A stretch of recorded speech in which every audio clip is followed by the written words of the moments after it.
Hello everyone, welcome to Science Concepts Hub. In the last video, we discussed about the double circulation taking place in our heart. Today, we are starting with the transportation in human being and working of the heart. So first of all, एक बार हम थोड़ा सा पिछला revise कर लेते हैं कि हमारे को ट्रांसपोर्टेशन में किन किन चीज़ों की ज़रूरत होती है हमारी बॉडी को. सबसे पहले आता है हमारे पास ब्लड. क्या करता है ब्लड? ट्रांसपोर्ट करता है फूड को, ऑक्सीजन को, वेस्ट प्रोडक्ट्स को. और ये किससे बना होता है? It is made up of plasma, RBC, WBC. ये आपको मैंने करा दिया था बेटा कि ब्लड के कौन कौन से कंपोनेंट्स हैं. And platelets. Plasma transport food and water. Plasma क्या करता है? फूड और वाटर को ट्रांसपोर्ट करता है, कार्बन डाइऑक्साइड को ट्रांसपोर्ट करता है, नाइट्रोजनस वेस्ट को किडनी से लेके बॉडी से कलेक्ट करके किडनी में लेके जाता है ताकि ट्रांसपोर्ट कर सके. और ये सारे फंक्शंस जो है हमारा करता है ब्लड. और इसके अलावा ब्लड में क्या होती हैं? डब्ल्यूबीसी होती है, वाइट ब्लड सेल्स होती है जो हार्मफुल माइक्रो ऑर्गेनिजम्स को किल कर देती हैं. नेक्स्ट आता है इसके बाद हमारे पास ब्लड वेसल्स. ब्लड वेसल्स आपकी तीन तरह की होती है, artery, vein and capillaries. Arteries क्या होती हैं? Arteries carry pure blood from the heart to various parts of the body, which carry blood from various heart to various parts of the body, that is known as artery. ये हम कर चुके हैं last उसमें, last हमारे जो lectures हैं. Second हमने किया वेन. वेन क्या करती हैं? They carry impure blood. Impure blood मतलब कार्बन डाइऑक्साइड वाला ब्लड. कौन सा ब्लड है ये? Carbon dioxide rich blood from all the parts of body to the heart. Heart क्या करती हैं? इम्प्योर ब्लड को बॉडी से सारे से कलेक्ट करके हार्ट में लेके जाती हैं ताकि हार्ट उनको ऑक्सीजनेशन के लिए आगे भेज सके. तीसरा आता है हमारे पास कैपिलरीज. कैपिलरीज क्या होते हैं? They are very narrow blood vessels which connect artery and vein together. जो आर्टरी को वेन से जोड़ने का काम करती है. आपको बताया था ना कि आर्टरीज जो हैं उनसे छोटी छोटी कैपिलरीज निकलती हैं. ये कैपिलरी बड़ी फाइन और थिन ब्लड वेसल्स होती हैं. ये बीच वाली जो हैं दीज आर कैपिलरीज. ये वाली कैपिलरी हो गई, ठीक है. छोटी छोटी फाइन और थिन ब्लड वेसल्स होती हैं जो क्या करती हैं? Which transport blood to the tissue level, जो टिश्यू तक लेके जाती हैं और आर्टरी और वेन को आपस में जोड़ने का. और ये जुड़ के क्या बनाती है? They form the when. यहाँ आर्टरी है, यहाँ वेन बन जाती है, ठीक है. So they are very narrow blood vessels which connect arteries and veins together. The exchange of food, water, oxygen, carbon dioxide, ये capillaries सारी चीज़ों को, हर चीज़ को, मतलब जो फूड है, न्यूट्रिएंट्स हैं, उनको सेल्स में लेके जाएंगी और बदले में सेल से वेस्ट और कार्बन डाइऑक्साइड को वापस ले लेती हैं, ठीक है. तो ये हो गया हमारा आर्टरीज. नेक्स्ट इसके बाद हमारे पास आता है second is the heart.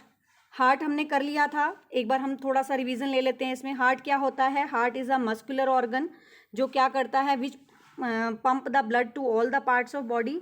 Body के पार्ट्स को पंप करता है. आप इसको नोटबुक में राइट कर सकते हैं. इसके कितने चैम्बर्स होते हैं? It has 4 chambers. The upper chambers are called as atria. Upper chamber को क्या बोलते हैं? आर्ट्रिया बोलते हैं. आर्ट्रिया या ऑरिकल बोलते हैं. आपको बताया था ये इसके ऊपर वाले चैम्बर्स हैं, ये नीचे वाले चैम्बर्स हैं, ठीक है. Upper chambers are called as atria. एक को आर्ट्रियम बोलते हैं, 2 आर कॉल्ड एज आर्ट्रिया, ठीक है. एंड द लोअर चैम्बर्स को हम क्या कहते हैं? That is known as ventricle. Since the ventricle pump the blood to different organs its walls are thicker. मैंने आपको बताया था ना कि वेंट्रिकल्स की जो वॉल होती है, वेंट्रिकल की वॉल जो होती है वो क्या होती है? ऑरिकल्स. देखो ऑरिकल की वॉल बहुत थिन है, दिख रही है आपको. वेंट्रिकल की वॉल जो होती है वो थिक होती है. क्यों होती है? क्योंकि वेंट्रिकल को ब्लड पुश करना है to all the parts of body, ठीक है. So ventricles, very important question, ये आप नोटबुक में राइट करेंगे. Ventricles have to push. Since the ventricles have to pump the blood to all the organs, so its walls are thicker than the arteria. Arteria की बजाय ventricles की wall क्या होती हैं? थिक होती हैं, ठीक है. क्लियर. उसके बाद इन्होंने दिया हुआ है कि जो आपका राइट पार्ट होता है और लेफ्ट पार्ट होता है, both are separated by a septum. दोनों के बीच में एक दीवार होती है जिसको क्या कहते हैं? That is called as septum. Clear. ये क्या करती है? It prevents the mixing of the oxygenated and deoxygenated blood. ये ऑक्सीजनेटेड और डीऑक्सीजनेटेड ब्लड को आपस में मिक्स नहीं होने देती. The atria and ventricles have valve between them to prevent blood back flow. इन दोनों के बीच में ये वाल्व होता है, ये आपको बताया था, ये वाले वाल्व, ठीक है. क्लियर. ये वाल्व होते हैं. लेफ्ट साइड में जो होता है आपका बाइकस्पिड वाल्व होता है, राइट साइड में आपका ट्राइकस्पिड वाल्व होता है. ये वाल्व क्या करते हैं? ये वाल्व क्लोज हो जाते हैं, यहाँ से बंद हो जाएंगे, ठीक है. यहाँ से बंद हो जाते हैं ताकि ब्लड वापस ना जा सके, ठीक है. जब ब्लड, देखो जब ऑरिकल हमारे कंट्रैक्ट करते हैं तो वेंट्रिकल में ब्लड आता है, ठीक है. और जब वेंट्रिकल कलेक्ट करते हैं तो ये जो वाल्व होते हैं क्लोज हो जाते हैं ताकि ब्लड वापस ऑरिकल में ना जाए. कहाँ जाए? ब्लड वेसल में जाए, ठीक है बेटा. तो इस तरह से इनका बैक फ्लो बचाने के लिए इसमें क्या प्रेजेंट होता है, it has the valves. Clear. Next उसके बाद बेटा हमारे पास आता है, next is the working of the heart. Heart की वर्किंग है, ये आपको मैंने कराई थी, थोड़ा सा इसके बारे में बताया था। ये आपका लेफ्ट ऑरिकल है, ठीक है, this is your left auricle, this is your left ventricle, this is your right auricle, this is your right ventricle. होता क्या है बेटा, जब अपर ऑरिकल, जो हमारे ऑरिकल्स होते हैं, ये वाले ऑरिकल्स जो हैं, जब ये आपस में कॉन्ट्रैक्ट करेंगे, कॉन्ट्रैक्ट करना मतलब क्या करना, सिकुड़ना, ठीक है, जब ये कॉन्ट्रैक्ट करते हैं तो ब्लड ऊपर से कहाँ जाएगा, this will move downward. Clear. और उसके बाद किसके क्या होगा, जैसे ये कॉन्ट्रैक्ट करेंगे ये वाल्व ओपन हो जाते हैं। देखो इसमें लेबल किया हुआ है, this is the tricuspid valve, दिख रहा है आपको, ठीक है, this is your tricuspid valve. Clear. ये वाला ट्राइकस्पिड वाल्व है, ये बाइकस्पिड वाल्व है, ठीक है। तो ये वाल्व ओपन हो जाएंगे जब ऑरिकल कंट्रैक्ट करते हैं, these valve open and the blood enter into the ventricle, blood ventricle में चला जाता है, ठीक है। उसके बाद फिर उसके बाद क्या होता है, पहले ऑरिकल ने कंट्रैक्ट किया, वेंट्रिकल खुल गए, ठीक है, वेंट्रिकल अब रिलैक्स पोजीशन में है। वेंट्रिकल में जब ब्लड पूरा फिल हो जाता है उस टाइम पे ये वेंट्रिकल अब क्या करेंगे, these will get ready to contract, अब ये कॉन्ट्रैक्ट करेंगे, दीज विल कंट्रैक्ट, तो ये कॉन्ट्रैक्ट करेंगे। जब ये कॉन्ट्रैक्ट करेंगे तो क्या होगा, ब्लड कहाँ जाएगा, ब्लड रिस्पेक्टेड ब्लड वेसल्स में जाएगा। कहाँ पे, इसके अंदर से ब्लड जाएगा ऑर्टा में, मैंने आपको बताया था ये ऐसे जा रही है और ये वाली ऐसे जा रही है वी शेप में, ठीक है।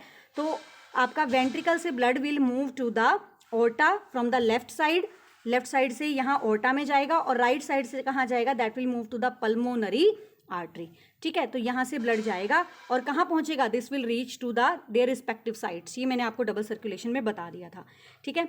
इस तरह से हमारी बॉडी में होता है। सपोज ये हमारा डबल सर्कुलेशन का डायग्राम है, आपने वही बनाना है जो मैंने आपको बनवाया था। देखो इसमें क्या हो रहा है, पहले ब्लड आ रहा है, कहाँ से आ रहा है, देखो इसमें दिखा रखा है ये लंग्स हैं, ठीक है, लंग्स से ब्लड आ रहा है, कहाँ पे, लेफ्ट पार्ट में, ऑरिकल में आया, ऑरिकल से वेंट्रिकल में गया, वेंट्रिकल से कहाँ जा रहा है, ये जा रहा है कहाँ पे, that is moving to all the parts of body, ठीक है। बॉडी से कलेक्ट करके कहाँ पे आ रहा है, लेफ्ट पार्ट में, बताया था ना आपको, लेफ्ट ऑरिकल में, लेफ्ट ऑरिकल से कहाँ गया, लेफ्ट वेंट्रिकल में, लेफ्ट वेंट्रिकल से कहाँ जा रहा है, लेफ्ट वेंट्रिकल से फिर जा रहा है ये वापस लंग्स में। तो एक क्लोज सर्कुलेटरी सिस्टम जो है वो चल रहा है। क्लियर। उसके बाद नेक्स्ट हमारे पास आता है वर्किंग ऑफ द हार्ट की वर्किंग, ये आपको मैंने करा दी है, एक बार हम इसको क्विक रिवीजन ले लेते हैं। When the left atrium relax, जब लेफ्ट ऑट्रियम जो है, लेफ्ट पार्ट, सपोज ये हमारा हार्ट है, ये 4 चैम्बर्स हैं, जब ये ऑरिकल रिलैक्स कर रहे हैं, ठीक है, तो ब्लड इनके अंदर आता है रिस्पेक्टिव ब्लड वेसल से, इधर से आएगा, ये इधर से आएगा, यहाँ से वेना कावल आएगी और यहाँ से पल्मोनरी वेन लेके आएगी, ठीक है। अब ऑरिकल क्या करेंगे, ऑरिकल कॉन्ट्रैक्ट करेंगे फ्रॉम द लंग्स से आएगा ब्लड, ठीक है, into the through the pulmonary vein, and when it contract, जब ये कंट्रैक्ट करेगा ब्लड कहाँ जाएगा, वेंट्रिकल में जाएगा, ब्लड कहाँ जाएगा, वेंट्रिकल में। अब लेफ्ट वेंट्रिकल कंट्रैक्ट करेगा तो ऑक्सीजनेटेड ब्लड कहाँ पंप होएगा, that will pump to the aorta. जब आपका लेफ्ट वाला वेंट्रिकल कॉन्ट्रैक्ट करेगा, ये लेफ्ट पार्ट है ना, जब ये वेंट्रिकल कॉन्ट्रैक्ट करेगा तो ऑर्टा में जाएगा ब्लड, और जब आपका राइट वाला वेंट्रिकल कॉन्ट्रैक्ट करेगा तो ब्लड कहाँ जाएगा, this will move to the aorta से सारी बॉडी में जाएगा, और जब ये राइट वाला कॉन्ट्रैक्ट करेगा तो कहाँ जाएगा, this will move to the pulmonary आपकी आर्टरी में जाएगा, और वो जाएगी आपकी लंग्स को। तो इसका मतलब राइट वाला वेंट्रिकल जो होता है उसकी वॉल थिन होती है और लेफ्ट वाला थिक होता है, क्योंकि लेफ्ट वाले वेंट्रिकल को ब्लड कहाँ ट्रांसपोर्ट करना है, it has to transport the blood to all the parts of body को ज़्यादा फोर्स लगा के प्रेशराइज करके भेजना पड़ेगा बजाय किसके, राइट के। समझ रहे हैं ना, ठीक है। तो वही दे रखा है इन्होंने, the right ventricle expands and blood flows into it, then the right ventricle contract, फिर राइट कॉन्ट्रैक्ट करेगा। पहले ऑरिकल दोनों रिलैक्स कर रहे हैं, दोनों ऑरिकल रिलैक्स कर रहे हैं, ब्लड आ गया, फिर ये कॉन्ट्रैक्ट करेंगे, फिर ब्लड यहाँ आ गया, नीचे आ गया, वाल्व खुल जाएंगे। अब ये रिलैक्स करेगा, ऑरिकल रिलैक्स करेगा, वेंट्रिकल क्या करेंगे, कॉन्ट्रैक्ट करेंगे, ठीक है, कॉन्ट्रैक्ट करेंगे, सिकुड़ेंगे। जब वेंट्रिकल कॉन्ट्रैक्ट करेंगे तो ब्लड कहाँ जाएगा, रिस्पेक्टिव ब्लड वेसल्स में, फिर दोनों ही रिलैक्स करेंगे, ऑरिकल भी और वेंट्रिकल भी। इस तरह से ये प्रोसेस चलती है, ठीक है। Then the right ventricle contract करेगा, blood is pump to the lungs through the pulmonary artery, and in the lungs carbon dioxide is removed, carbon dioxide change हो जाएगी with the oxygen, and oxygenated blood will pass to the left atrium, then left ventricle, then it will move in the cyclic process. ये वही है बेटा, आप notebook में right कर लीजिएगा। ये तो हो गया हमारा ब्लड की फंक्शनिंग। नेक्स्ट आता है हमारे पास लिम्फ। लिम्फ क्या होता है बेटा?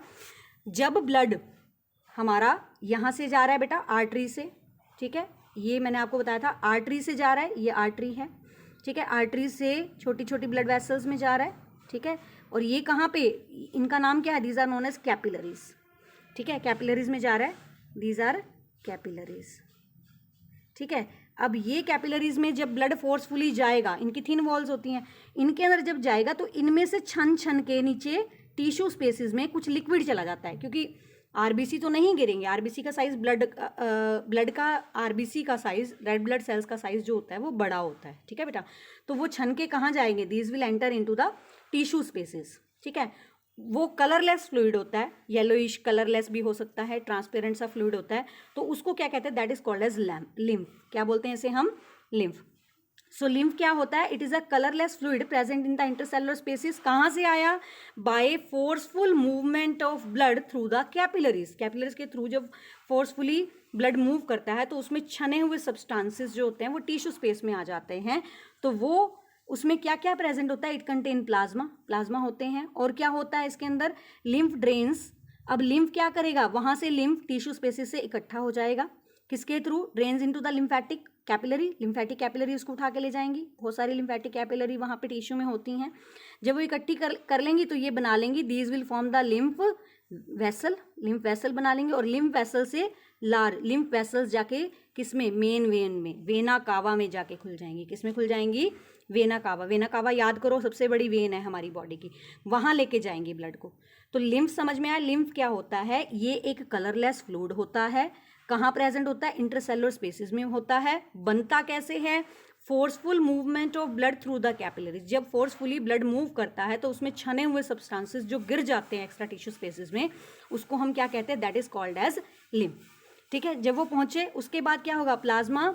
अब ये किस से बना होता है? It is made up of plasma, ठीक है, क्लियर। प्लाज्मा से बना होता है। इसके अलावा इसमें और क्या क्या होता है? इट कंटेन WBC, अलग अलग टाइप के WBC होते हैं। Some hormones and some sugar substances are also present, ठीक है। तो लिम्फ का काम क्या होता है? What is the function of lymph? Lymph ने क्या करा? लिम्फ को वहाँ से टिश्यू स्पेसिस से कलेक्ट किया, छोटी छोटी लिम्फ की कैपिलरीज ने मिल के क्या बनाया? लिम्फ वेसल बनाई। लिम्फ वेसल कहाँ जाके ओपन होगी? वेन के अंदर। वेन ट्रांसपोर्ट कहाँ कर रही है ब्लड को? वेन कहाँ ट्रांसपोर्ट कर रही है ब्लड को? When is transporting blood to the heart, heart में भेज रही है। तो इस तरह से वापस लिम्फ क्या करता है? जितने भी न्यूट्रिएंट है वापस उनको लेके इकट्ठा करके वापस वेन वाले ब्लड में भेज देगा। So lymph transport digested fats and drains excess of fluid from intercellular spaces back into the blood. वापस ब्लड में लेके जाएगा वेन के अंदर। It contain lymphocyte. इनमें क्या प्रेजेंट होते हैं? लिम्फोसाइट सेल्स होते हैं जो क्या करते हैं? जो जर्म्स को किल कर देते हैं और हमारी बॉडी को प्रोटेक्ट करते हैं। Clear to all of you? Next उसके बाद हमारे पास आता है, ये हमारे पास हार्ट है डिफरेंट डिफरेंट ऑर्गेनिजम्स का। देखो बेटा 9th में आपके पास एक चैप्टर होता है, लास्ट टाइम आपका डिलीट हो गया था। तो हार्ट हमारे अंदर अलग अलग टाइप का होता है। सबसे पहले हम हमारी बात करते हैं। If we talk about the blood heart in the fishes, सबसे पहले हम फिशेस की बात करते हैं। फिशेस में सिर्फ 2 चैम्बर वाला हार्ट होता है। ये है हार्ट फिशेस का, ठीक है बेटा, this is the heart of the fishes. Clear?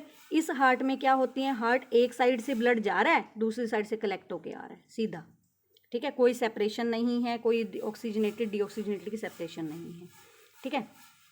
तो हार्ट से जाएगा कहाँ पे? This will move to the capillaries. Capillaries से जाएगा लंग्स में। लंग्स में ये डीऑक्सीजनेट हो जाता है। यहाँ पे देखो ये हार्ट है, हार्ट से ब्लड कहाँ जा रहा है? कैपिलरीज में। कैपिलरीज, ये कैपिलरीज आपको दिखाई दे रही है ना बनी, दीज आर द कैपिलरीज। ये कैपिलरीज कहाँ लेके जा रही हैं इनको? These are the capillaries of your different आपकी जो हैं वहाँ लेके जा रही कैपिलरीज। इसको लेके जा रही हैं कहाँ पे? गिल्स में। गिल्स से कलेक्ट होकर वहाँ से वापस कहाँ से आ रहा है? ओर्टा के थ्रू पूरी बॉडी में ट्रांसपोर्ट हो रहा है, ठीक है। बॉडी से फिर कलेक्ट होके कहाँ आएगा? फिर हार्ट में आएगा। तो इसमें 2 चैम्बर वाला हार्ट है। कितने चैम्बर्स वाला हार्ट है? 2 चैम्बर्स वाला। They have only 2 chambered heart and blood is oxygenated in the gills. Blood कहाँ ऑक्सीजनेट हो रहा है? गिल्स में हो रहा है, ठीक है। उसके बाद आता है हमारे पास फिशेस के बाद आते हैं हमारे पास एम्फीबियन और रेप्टाइल। एम्फीबियन और रेप्टाइल में बेटा कितने चैम्बर वाला हार्ट होता है? 3 चैम्बर वाला हार्ट होता है। देखो 3 चैम्बर वाला हार्ट कैसे होता है? They allow the some mixing of oxygenated and deoxygenated blood. इसमें 3 चैम्बर होते हैं, 3 चैम्बर की वजह से, यानी 3 चैम्बर कैसे होते हैं बेटा, अगर हम देखें तो ये हमारा है, ऊपर वाले 2 ऑरिकल तो सेपरेट होते हैं, लेकिन नीचे वाला जो वेंट्रिकल होता है वो कॉमन होता है, जिसकी वजह से कुछ ऑक्सीजनेटेड और डीऑक्सीजनेटेड ब्लड क्या हो जाता है, मिक्स हो जाता है, ठीक है। और इस वजह से इनका body temperature, they are the cold blooded animal, जो आपके एम्फीबियन और रेप्टाइल होते हैं कोल्ड ब्लडेड बोलते हैं इनको। कोल्ड ब्लडेड क्यों कहते हैं, क्योंकि इनका टेम्परेचर एनवायरनमेंट के अकॉर्डिंग चेंज हो जाता है। आपने देखा होगा स्नेक वगैरह सर्दियों में बाहर नहीं निकलते, क्योंकि इनकी बॉडी फ्रीज होना शुरू हो जाती है, इनका ब्लड अंदर से फ्रीज होना शुरू हो जाता है, इनका बॉडी का टेम्परेचर जो होता है वो एनवायरनमेंट के अकॉर्डिंग चेंज हो जाता है, लेकिन हमारा सेम रहता है, ठीक है। क्यों रहता है, ये डबल सर्कुलेशन की वजह से पॉसिबल है, ठीक है। So the heart in the mammals, mammals में हार्ट कैसे होता है, बर्ड्स में 4 चैम्बर वाला हार्ट होता है, ह्यूमन बींग में 4 चैम्बर वाला हार्ट होता है, ठीक है। तो इनमें क्या होता है, बीच में एक सेप्टम होती है, ये वाली वॉल होती है, हमने देखो किया था। अब ये क्या करते हैं, जिससे ऑक्सीजनेटेड और डीऑक्सीजनेटेड ब्लड आपस में मिक्स नहीं होता, जिसकी वजह से ऑक्सीजन की सप्लाई आपकी बॉडी को सही तरीके से, एफिशिएंट तरीके से होगी, एंड हेंस आप अपनी बॉडी को, अपने बॉडी टेम्परेचर को मेंटेन करके रखते हैं। देखा है आपने, आपका बॉडी का टेम्परेचर 37 डिग्री रहता है ना, गर्मी आए चाहे सर्दी आए, your body temperature always remain 37। अगर ज़्यादा हो जाए तो आपको फीवर होता है, हम होते हैं इन्फेक्शन के केसेस में ऐसा होता है, अदरवाइज हमारा बॉडी टेम्परेचर सेम रहता है। ऐसा क्यों है, that is due to the 4 chambers of the heart, जिसकी वजह से ऑक्सीजनेटेड और डीऑक्सीजनेटेड ब्लड मिक्स नहीं होता, ठीक है बेटा। तो ये हमारा हो गया चैप्टर कंप्लीट, ट्रांसपोर्टेशन। कल हम करेंगे आपकी नेक्स्ट वीडियो के अंदर ट्रांसपोर्टेशन इन प्लांट्स, ठीक है। Till then take care, stay safe, stay home, have a nice day.